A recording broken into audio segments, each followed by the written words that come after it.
Hello friends, இன்றைக்கி நம்ம சேலம் சமையலில் சுவையான கடலை மாவு லட்டு எப்படி பண்ணுறதுன்னு பார்க்கலாம்.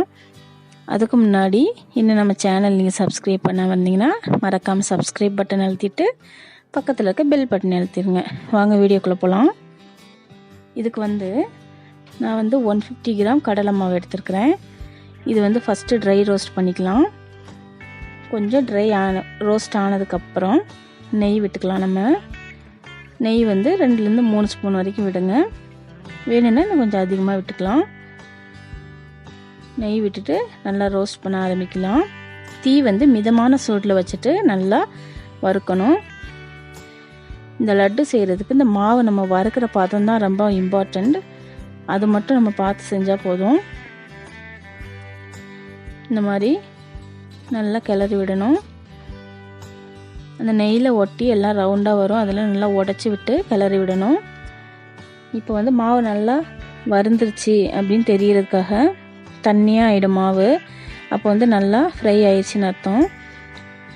அப்போ நம்ம ஸ்டாப் பண்ணிடலாம். இந்த மாதிரி ஆகிடும். இப்போ நம்ம செப்பரேட்டாக வேறு பிளேட்டில் மாற்றி வச்சிடலாம். இந்த பிளேட்டில் மாற்றிட்டு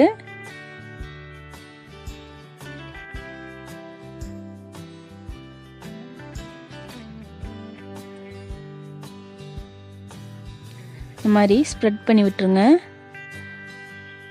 ஸ்ப்ரெட் பண்ணி விட்டு நல்லா ஆறட்டும். இது நல்லா ஆறினதுக்கப்புறமா உலர்ந்த திராட்சை, முந்திரி பருப்பு, ஏலக்காய் பொடி போட்டுட்டு நம்ம 150 கிராம் கடலை மாவுனா அதே 150 கிராம் சர்க்கரை, அதாவது பொடி பண்ணி பவுடர் ஆக்கின சர்க்கரை மிக்சியில் போட்டு நல்லா பவுடர் பண்ணிக்கோங்க. பவுடர் சுகர் அதே அளவுக்கு எடுத்துக்கணும். எடுத்துக்கிட்டு நம்ம உருண்டை பிடிக்க ஆரம்பிக்கலாம். ஃபஸ்ட்டு இந்த மாதிரி நல்லா டைட்டாக பிடிச்சிட்டு அப்புறம் இந்த மாதிரி உருட்டணும். அப்போ தான் நம்மளோட லட்டு நல்ல ஷேப்பில் வரும். பார்க்குறதுக்கு நல்லாயிருக்கும், கிராக் விழாமல்.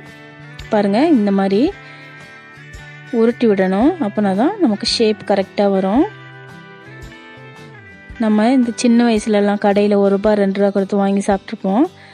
அந்த கடலை உருண்டை தான் இது, கடலை மாவு உருண்டை. இப்போ நம்ம வீட்லேயே செஞ்சு கொடுக்கலாம் பசங்களுக்கெல்லாம். நல்லா இன்ட்ரெஸ்டிங்காக இருக்கும் சாப்பிட்றதுக்கு. இந்த மாதிரி நல்லா உருட்டி விட்டுக்கோங்க.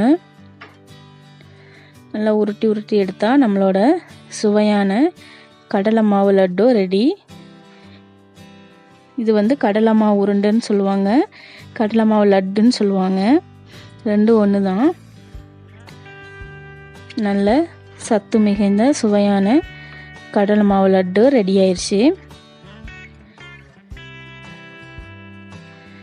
பாருங்கள், நம்மளோட கடலை மாவு லட்டு ரெடி. நீங்களும் உங்கள் வீட்டில் ட்ரை பண்ணி பாருங்கள். இந்த வீடியோ உங்களுக்கு பிடிச்சிருந்துச்சுன்னா சேலம் சமையலுக்கு சப்ஸ்கிரைப் பண்ணுங்கள்.